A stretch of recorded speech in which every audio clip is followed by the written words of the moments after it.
Shalom shalom bakunzi ba Kenati TV, ndiza ko muguwe neza, ndiza ko ndiho yabaramukije akabona musamahoro yiwe, izina ry'imashika guhabwa icibero cyane. Ngiye ko tubaganira twa Pastor Ciza, mwege kuba ikaze mu kiganiro Imana niyo buhungiro, mukurikiranira hano ku Kenati TV imisi yose ere kuwa mbere, izina ry'imashika hejuru. Ndiza yuko umunsi w'ejo wagenze neza, ijambo ry'Imana twari ko tubaganiraho, ndiza yuko hari bidasanzwe byabaye ku buzima bwanyu, ku muntu wese yahisemo kuzinduka araryumviriza. Murabisanzwe bizi neza ko ijambo ry'Imana turi agaciro gusumba ibindi bintu byose. Nta kintu ushobora guha agaciro nk'ako duha ijambo ry'Imana, ko ibindi byose tuzi ko bizovaho, ibindi byose bizoshira, ariko ijambo ry'Imana rizogira hanega yemwe, ijambo ry'Imana rizohoraho. Haleluya. Hamwe niyo kuyango shikaye kuganira ko tumaze gusenga Imana. Data misina Yesu twagushimiye, twakubwiye gitoro cy'ubwiza. Rai kuyango twegwa ko ijambo ryawe amashima kugaritseho, gushimiye ku muntu wese yafasha kaya kugira ngo yumve ijambo ryawe mu izina rya Kristo. Ndandika ngo bidasanzwe mu bako, bidasanzwe mugaragara ko ibintu byatunda byize mu izina rya Kristo Yesu. Amen. Haleluya, haleluya. Bana b'Imana zibaniza iko ndiho ashikara kubagura mu majambo yiwe, ashikara kuganira koko iko bwije muri uko turi muri message tugira ngo uburongozi bw'Imana, kurongorwa n'Imana. Ndiza yuko muri ko marashikara kubona ingene mu bandanye ubuzima bwanyu bifatanye no kurongorwa n'Imana, atari kurongorwa n'ivyimviro byanyu, atari kurongorwa n'ivyo mugomba, ariko kurongorwa n'ijambo ry'Imana, kurongorwa no gusenga, kurongorwa n'ijya mpemu w'Imana nzima, atari gukora ibyo ugombye gukora bivanye n'ubwenge bwawe, atari kuja ugombye kuja bivanye n'ubwenge bwawe, ariko ukora ibiri bifatanye n'Imana yakuremeye. Ngo dusome ijambo ry'Imana tugira ngo abantu banje niremeye kugira ngo menyekane ishime ryawe. Bigaragara neza ko hari umugambi Imana yari ifise kugira ngo itureme. Wewe ntabwo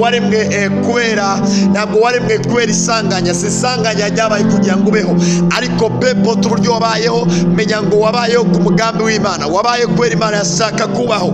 Ntabwo wabayeho kubera abantu kanaka bagombye kubaho, ndetse kanakubwira ngo ni wabaye kubera abavyeyi bagombye kubaho, ariko wabaye kubera Imana igomba kubaho. Ushobora neza ko umuntu wese ari mwinosi, menya neza pepote ko hari abantu usanga babayeho barahushije intumbero y'Imana, ugasanga bariho bakora ibikorwa bidahuye n'ivy'Imana yagomba kubakora.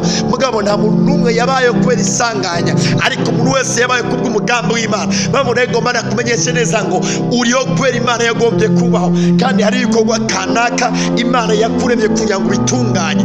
Menya ngo Imana yakuremye kugira ngo umenyekanishe ishimwe ryayo, yakuremye kugira ngo umenyekanishe ubwiza bwayo. Bamurende kugira ngo ikintu cyose kidahuye n'ubwiza bw'Imana ntacukora, ikidahuye no guhishira Imana ntacukora, kubera hari inzira kanaka Imana yadutunganije kugira ngo tuzibeho. Hari ijambo rimbwira ngo hari ibyiza Imana yateguye kera kugira ngo abana bayo tugenderemo. Gisigwa hari urongozi kanaka Imana tugombamo, hari ibikorwa kanaka Imana ishakamo, kandi hari inzira kanaka Imana itadukeneyemo, hari ibikorwa kanaka Imana itadukeneyemo. None ibyo byose umenya gute? Utari umuntu asoma ijambo, utari umuntu yiga ijambo, utari umuntu ufata akanya ko gusenga, menya neza ngo ibyo uzokwamukora byose uzosanga bitari mu bugombe bw'Imana, kandi inzira zose atari Imana yazisizeho. Menya ngo iyo turiko ziragana ni mu mahonero. Ikintu cyose kitazaho n'Imana mu buzima bwawe ico gihagarike. Negeze kubwira ngo mwinosi menya neza ko n'abagenzi ntabwo twemere kugira abantu bose ko abagenzi bacu, ko hari abantu usanga batariko baremeranya natwe gushitsa umugambi w'Imana ku buzima bwacu. Hari abantu usanga batariko baremeranya natwe iyi Imana y'icyatujana, ugasanga n'abantu doke. Menya ngo Imana nimba igomba kwishura ivyayo, na Satani arakeneye ko uhemuka ku Mana kugira ngo uze guhishura ibimwerekeye. Menya neza rero ngo hari abantu baza ku nzira yawe ugasanga bari imigwi ibiri, usanga bari imigwi ibiri. Doke hari abantu bakeneye ko ugaragaza icyatuma Imana ikurema, akabona abandi bagomba ko udahishura icyatuma Imana ikurema. Twifashishije uno mugabo Yosefu, aho twari ko turamuganira ko twabonye neza ko Yosefu Imana yaramuremye, hama Imana imutereka ko kapitani, imutereka ko ministere yayo. Mugabo haba abantu batagomba ko Yosefu ashitsa indoto ndoto Imana yamugejejeko, ndetse na bene wabo ntibigeze bagomba ko Yosefu ashitsa icyo Imana yamuvuzeko. Nawe rero nagomba kubwire ngo mu buzima bwawe haba ugomba kwemerera nabo utemerera. Uragomba kumenya ngo ndagira abo njana nabo n'abandi ntajana nabo. Hari umugabo umwe yigeze gukizwa yakira umwami Yesu, biramugora guheba ingeso kanaka bivanye n'ukuntu yari afise abagenzi bagomba ko yaba muri izo ngeso. Hari ingeso imwe yari yamunaniye guheba, ingeso yo kunywa inzoga, yo kwiyoreza yari yamunaniye guheba bivanye n'abagenzi afise ko bahwereye ari bakinyota. Nabo ntibamwemerera ko aba hatari karanywa inzoga, baramukwega cyane kugira ngo aze kunywa za nzoga. Nigeze ku bantu nabubwira ati menya neza ko hari abantu usanga banezererwa n'igihe uri kuratera imbere, hari abantu usanga bafise umunezero n'igihe uri kuragera ku cyo Imana yaguhamagariye, n'abandi batigera banezerwa ahubwo baba ari ibikoresho by'umwasi kugira ngo basenyure icyo Imana yakuvuzeko, kugira ngo bakureho uburongozi bw'Imana babusenyere ku buzima bwawe. Ariko nabimenye neza abo abari ngombwa guhagarika urabahagarika, abari ngombwa ko mukomezanya murakomezanya. Ariko bakumenya neza si bose bari uko babaho kugira ngo bagushyigikire ugere ku mugambi w'Imana. Hari abantu Imana ikuzana ko ugasanga abantu baje kugufasha gushyitsa icyo Imana yavuze ku buzima bwawe. Usanga n'abantu bagutera intege, n'abantu bagushyigikira muri iryo yerekwa, n'abantu bagushyigikira muri ubwo burongozi bw'Imana urimo, n'abantu bakumva kandi bagutahura. Ariko namubwire ngo abantu batagutahura mu nzira watanguye yo kurongorwa n'Imana, batakumva bihoze, batemeranya nawe, bareke bandanye inzira y'Imana. Nigeze kuvuga ikintu kimwe, ni ikintu nkunda kuvuga cyane. Nigeze kuvuga ngo hako ntandukana n'Imana notuma ntandukana n'abantu bose, hako ndekana n'Imana yanje notuma ndekana n'abantu bose, ariko nkajyana n'Imana yanje. Ko ngo mabwiza ukuri, abantu babyemera bareka Imana yavuze ko utera imbere utera imbere, babyemera bareka Imana yavuze ko ugaza uragaza, Imana yavuze ko ugera ahantu urahagera, ntawe uguhagarika ntawe ukuzibira. Ikiyari gusa komeza urongorwe n'Imana. Dusuye muri Bibiliya tugasoma igice cya 39 hajya mu Itanguriro aho turiko turiga, dusoma gato tugasoma 39 tugaca dusoma umurongo wa 14. Dusome mu izina rya Yesu.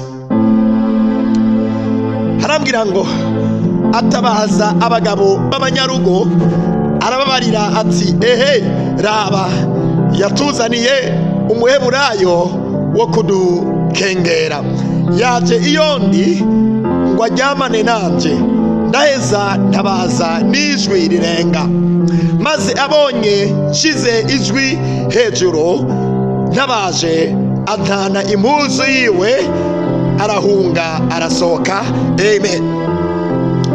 Dusubye muri ano majambo tubona umugabo yitwa Yosefu. Yosefu Imana imuvuga ko azogera kure, ndetse abantu amahanga akamunamira. Ariko haba abagabo bamwe bene wabo bagerageza kumugurisha, ariko n'abamugurishije bariko barabandanya kugira ngo Yosefu akureho ashike ku mugambi w'Imana. Niyo nakubwiye ko hari biza mu buzima bwawe ukamenya ni bibi, ariko nimba uri mu mugambi w'Imana, nimba uri mu nzira y'Imana, tuza emanga, reka guteshuka, reka kugira ubwoba ukaba utari kurambeka ku Mana. Ariko muri ngorane mugabo uri mu burongozi bw'Imana, menya ngo iyo bikubiraza ni mu mahoro, ni mu munezero. Rongorwa n'Imana, Imana ikora kujyana ni heza. Kino gihe Yosefu ahura n'abageragezwa gushika mu Potifari amwagiriza ko yagombye kumufata ku nguvu, ariko ayo mageragezwa yose yari karamujana amushikana ku mugambi w'Imana. Yosefu ntiyemeka ku Mana, ntiyemera gukora icyaha. Dusubira gato tukaraba ukuntu mu Potifari yagerageje Yosefu, byari bidasanzwe, aho twabonye neza ko ku muntu arongowe n'umubiri yari kwemera, kuko ugiye kubona umugore w'umwami ari wagushimye, womenga harimo avantage, womenga ugiye gutera imbere. Ariko Yosefu yemenye neza ngo hari icyo Imana yasize ko Satani agomba kugisenyura.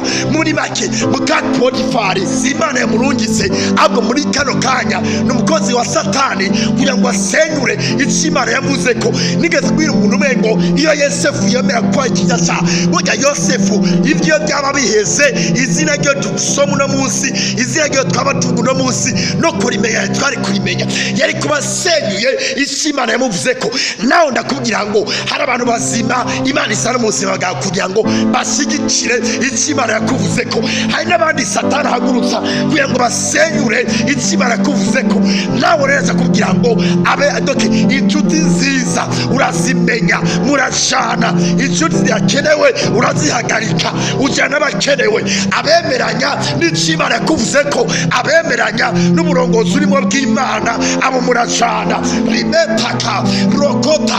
Ndugu yangu, kurongorwa n'Imana ikintu kitoroshe. Hari ibyo uhagarika, hari ibyo uheba, hari inzira uheba, hari abagenzi uheba, hari ibintu ureka kugira ngo ucaye Imana igomba kuwuca.